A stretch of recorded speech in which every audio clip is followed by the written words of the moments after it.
Al abogado de Uribe le pidió mentir en el proceso contra el expresidente.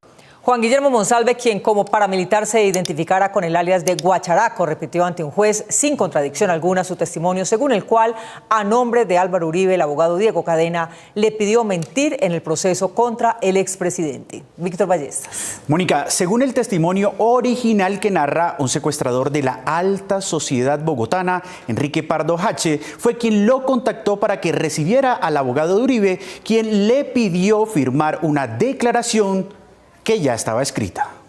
Señor Diego Javier Cadena. En el juicio que se le sigue a Diego Cadena, quien fuera abogado de Álvaro Uribe por el delito de soborno a testigos que él mismo Cadena contactó en las cárceles para que, al parecer, declararan falsamente a favor del expresidente, fue ampliamente interrogado por el fiscal del caso, Daniel Hernández, el exparamilitar Juan Guillermo Monsalve, a su vez principal testigo contra el ex jefe de Estado. Sí, señor. El testimonio de Monsalve en este proceso es de vital importancia porque Cadena lo visitó personalmente en La Picota y esa visita quedó registrada en video, lo cual sería una prueba concluyente. 2018. Monsalve repitió la historia que ya ha relatado en varias audiencias en contra del expresidente y del propio Cadena. En la más reciente diligencia del pasado martes, Monsalve recontó la forma en que lo abordó Cadena a través de otro preso, el elegante Enrique Pardo Hache de la sociedad bogotana, que se dedicó a convencerlo de la importancia de ayudar a un hombre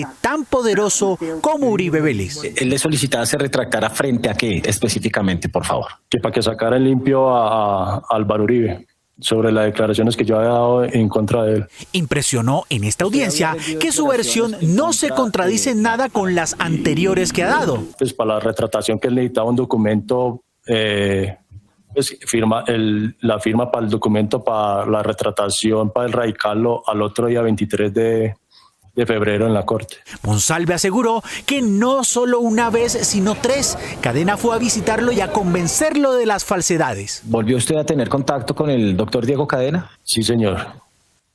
¿En cuántas ocasiones? Fueron 3 veces. ¿En dónde se dieron estas reuniones? Allá en el mismo lugar, pero entonces Pardo Hacher me dejó de hablar. Bueno, ellos pensaban como que yo el 23 de febrero iba a mandar la solicitud. Y Pardo Hacher me vuelve a buscar para los días de marzo. El exabogado de Uribe Vélez, Diego Cadena, a quien se le imputan los delitos de soborno a testigos y fraude procesal, los mismos que se le investigan al expresidente, por personas que han procedido honestamente, sigue en libertad. Luego de 6 meses de jugaditas, ausencias y debates acalorados, voceros de la oposición y del gobierno dicen estar dispuestos a tramitar las reformas que impulsa el gobierno mediante la discusión y los argumentos. Gustavo Monge. Mónica, voceros de casi todos los partidos que rechazaron con ausencias o mociones las reformas del gobierno dicen estar ahora dispuestos a discutir los temas, pero le piden al gobierno y su bancada que organice mejor tanto las propuestas como los debates. Concertar, ese es el consejo que le dieron representantes a la Cámara de diferentes bancadas al gobierno nacional antes de terminar el año 2023 para este 2024. Consensos. Y de esa forma alcanzar la aprobación de sus reformas sociales. El gobierno no puede llegar acá a recetarle las reformas al Congreso de la República. Si socializan las reformas, que si llegan más consensuadas, más concertadas, seguramente va a tener un trámite más expedito. La oposición se queja de la falta de tiempo para debatir de manera amplia en los debates. En que podamos dar unos debates serios, argumentativos, técnicos, que se pueda lograr esa verdadera mesa de diálogo que tanto ha hablado el gobierno. Le critican, eso sí, a quienes solicitan concertar, que acudieron a todas las formas posibles para entorpecer el debate, como por ejemplo romper el quórum. A debatir y a votar si está de acuerdo o no está de acuerdo. Eso de decir 3, 4 cosas y salirse en la votación corriendo, creo que eso no es bueno para la democracia colombiana. La oposición advierte que a pesar del avance en la reforma a la salud y el inicio de la votación de la reforma laboral, hay lecciones que el gobierno debe corregir. La sola reforma a la salud fueron 10 meses de discusión, que no había una agenda legislativa concertada. Esperamos que el gobierno haga la suficiente socialización de ellos y también permita que puedan haber consenso para poder llegar a acuerdos no solamente con los congresos de la República, sino también con las comunidades. En sectores afines al gobierno consideran que la discusión debe tardar el tiempo que sea necesario. Por ejemplo, en la reforma laboral, de la cual ya se aprobaron 16 artículos, la discusión debe hacerse sin afán. El resto de articulado se empezará a discutir en el mes de febrero. Esta mesa directiva ha sido absolutamente garantista. A todo el mundo se le ha permitido hablar. Tanto Cámara como Senado de la República volverán a sesiones un mes antes de lo acostumbrado, pues empieza la implementación de la ley que redujo en un mes el receso legislativo de fin de año.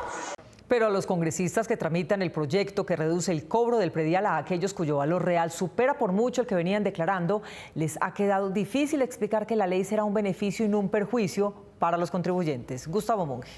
Mónica, la ley que se discute sustituye otra que promovió el Centro Democrático, que significó el cobro automático de los impuestos sobre el valor actualizado de los predios y que aún tiene defensores en el Congreso. Posiciones encontradas generó en la Cámara de Representantes el proyecto de ley que radicó el gobierno para modificar los límites del incremento del impuesto predial. Mientras para el Pacto Histórico se advierte como una necesidad esta iniciativa, para el Centro Democrático derivará en aumentos de este impuesto. Que sí tiene unos principios de equidad, tiene unos principios de progresividad y unos principios que van a permitir que se pueda realizar una aplicación y establecer unos topes en cuanto a la actualización catastral y el impuesto predial.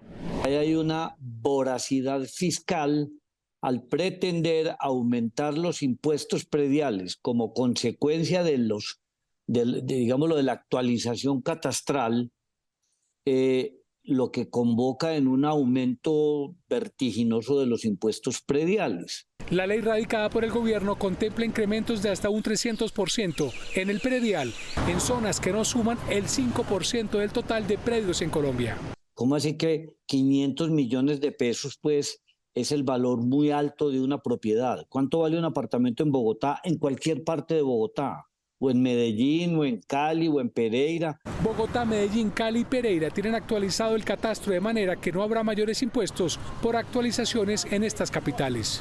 El proyecto sí tiene unos principios que van a permitir establecer, digamos, o lo que ellos quieren establecer son unos límites para que, no se incremente mucho más, como se ha visto con esta ley 1995, que llegan topes hasta del 5.000, del 1.000, del 3.000% el valor del impuesto predial. Sobre una posible expropiación a raíz de este impuesto, se pronunciaron los representantes. Pero si a mí me decretan un impuesto que yo no tenga con qué pagar y que tenga que vender la tierra para poder pagar el impuesto o tenga que entrar en un proceso de jurisdicción coactiva, pues en la práctica eso es una expropiación por la vía administrativa.